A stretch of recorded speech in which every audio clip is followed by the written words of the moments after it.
Bonjour à tous, aujourd'hui sur la côte portugaise avec un peu de vent, on prend le volant d'une des voitures les plus attendues du marché, la première Dacia hybride, une motorisation qui prend place sous le capot du Jogger, ce qui en fait la Dacia la plus chère de toute la gamme, mais aussi, et ça c'est sans doute le plus important, le full hybride le moins cher de sa catégorie.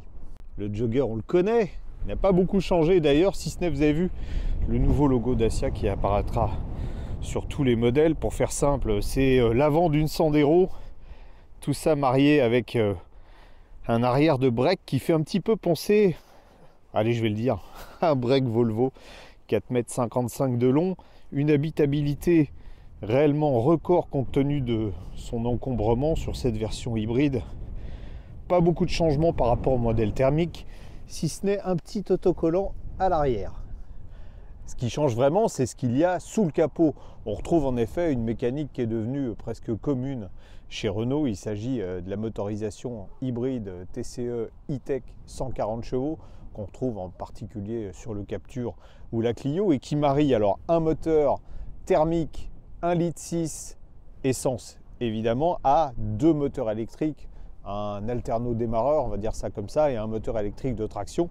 Le tout réuni grâce à un système très ingénieux. Il y a eu 150 brevets de déposés sur cette mécanique. C'est une boîte de vitesse multimode à crabot, sans embrayage. Ce qui est le plus étonnant là-dedans, c'est que si ça donne mal à la tête pour comprendre comment ça marche, en revanche, quand on s'en sert, on se rend compte de rien. Puissance totale, 140 chevaux, avec d'un côté le couple du moteur électrique, on le verra que c'est utile pour les démarrages, et puis de l'autre un petit moteur thermique. Alors si se montre un peu bruyant dans les accélérations, s'en tire très très bien, surtout au chapitre consommation.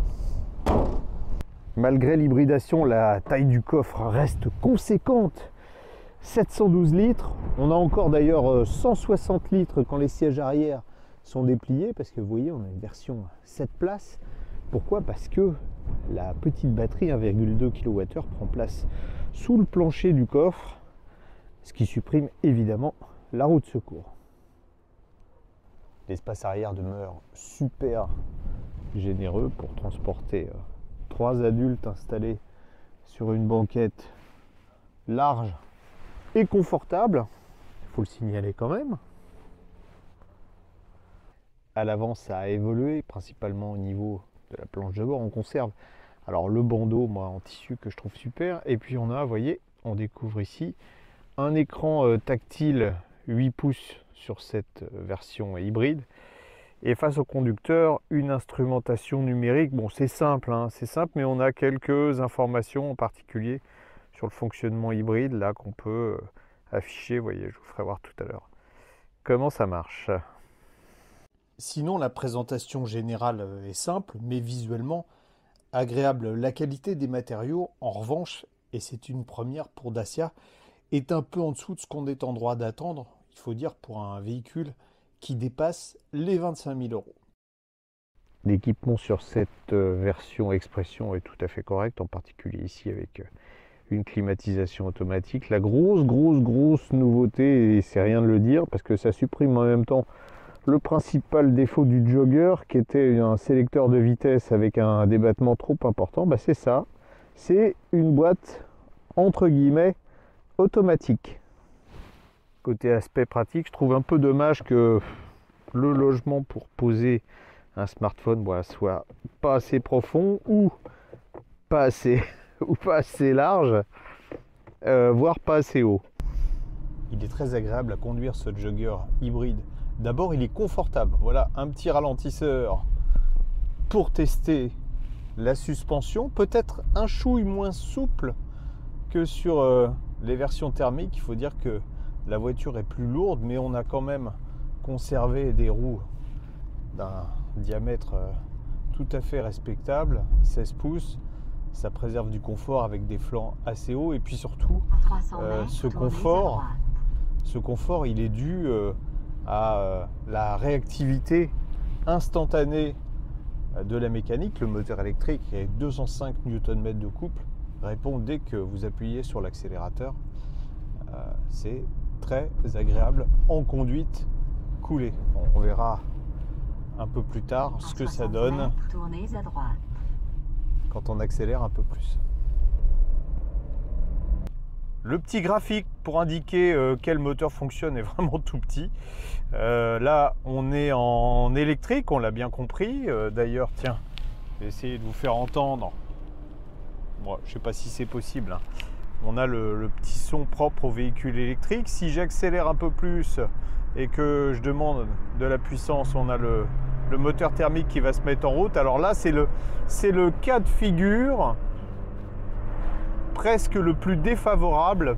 C'est-à-dire que je suis en montée, je demande un peu de puissance et le moteur thermique se met en route sur un rapport très élevé. Voilà, il vient de passer une vitesse. Et merci madame. Et on a entendu qu'on avait un léger emballement. On testera tout à l'heure dans les accélérations fortes ce que ça donne. C'est moins caricatural que sur les hybrides Toyota, mais alors c'est pas du patinage, hein, mais on a quand même un peu cette décorrélation entre parfois le régime du moteur thermique et la vitesse de la voiture. J'ai trouvé une petite route très tranquille. On va en profiter pour taquiner un peu la bestiole. Bon, comme je vous le disais, on a le couple du moteur électrique qui est instantanément disponible. Ça monte un peu. C'est pas une voiture de course, hein. Ça fait 0 à 100 en 10 secondes. Même chose avec des pneus à flanc haut et puis quand même un poids qui dépasse les 1400 kg. Je crois que sur cette version, on est à 1425 kg. On ne s'attend pas à avoir une voiture de rallye, mais ça marche pas mal. Alors vous entendez, ça c'est sans doute un des défauts, c'est que de temps en temps, ce moteur thermique est un peu bruyant, un peu plus d'ailleurs que dans les versions Renault équipées de la même mécanique. Sans doute l'insonorisation un peu plus faible sur cette Dacia. 110 km/h sur l'autoroute pour tester le niveau de bruit avec le micro d'ambiance de la caméra. On a quelques bruits de roulement, je ne sais pas si on les entend bien avec le micro. C'est ça d'ailleurs qui est la source sonore la plus importante dans l'habitacle. Sinon on est à 67,8 décibels de moyenne. C'est une des Dacia les plus silencieuses. On est dans la moyenne des voitures de ce segment, donc c'est plutôt une bonne chose. Alors ça c'est très étonnant, on est sur l'autoroute à 120 km/h et vous voyez, on a des phases où on passe en fonctionnement 100% électrique. Là ça fait déjà environ 1 km qu'on est en 100% électrique parce que le niveau de la batterie qu'on voit à gauche nous le permet. Voilà un exercice qui habituellement n'est vraiment pas très agréable au volant, on va dire, de la grande majorité des Dacia. D'une part parce que on consomme beaucoup dans les bouchons, et puis aussi parce que sur la plupart des modèles il faut passer des vitesses. Ici vous voyez, là je suis arrêté, d'accord, mais quand je vais rouler on a une grande partie du fonctionnement qui se fait en électrique, donc on aura une consommation tout à fait maîtrisée. Et puis avec la boîte automatique on ne s'occupe de rien. Bon, c'est pas pour autant qu'on a envie de passer du temps dans les bouchons, mais c'est quand même plus sympa. En plus la voiture ne fait réellement pas de bruit.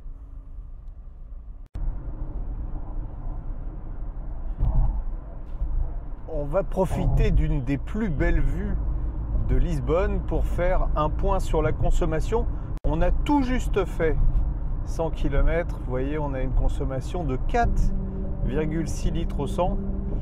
C'est vraiment très intéressant, à ceci près que on n'a pas fait du tout d'autoroute, que j'ai roulé vraiment très gentiment, puisque on peut afficher, vous voyez, je vais vous l'afficher. Voilà, j'ai droit à la petite feuille verte sur le côté, ça veut dire que j'ai roulé vraiment tranquillement. Donc dans la réalité, dans un usage un peu plus violent avec de l'autoroute, on serait certainement à une consommation entre 5 et 6 litres au 100, mais c'est beaucoup moins, c'est presque moitié moins qu'une version GPL quand elle fonctionne au GPL. Superbe cadre pour la conclusion de cet essai du Jogger hybride. Une excellente voiture, très agréable à conduire, qui conserve toutes les qualités familiales des versions thermiques malgré l'hybridation, c'est-à-dire un grand coffre, beaucoup de place à l'intérieur, un excellent confort, bon, une tenue de route qui est certes un petit cran en dessous, mais qui ira chercher à rouler de façon un peu dynamique avec un véhicule comme ça, alors que paradoxalement elle offre des performances qui sont meilleures, surtout une consommation qui est pratiquement 2 fois inférieure à celle d'une version GPL. On se dit bah chouette, c'est la bonne affaire, mais il y a un petit problème, c'est que en termes de tarifs, on est plus passé dans la gamme Renault que chez Dacia, puisque le modèle de base en jogger hybride est proposé à 24 600 €. 24 600 €, c'est 5 000 € de plus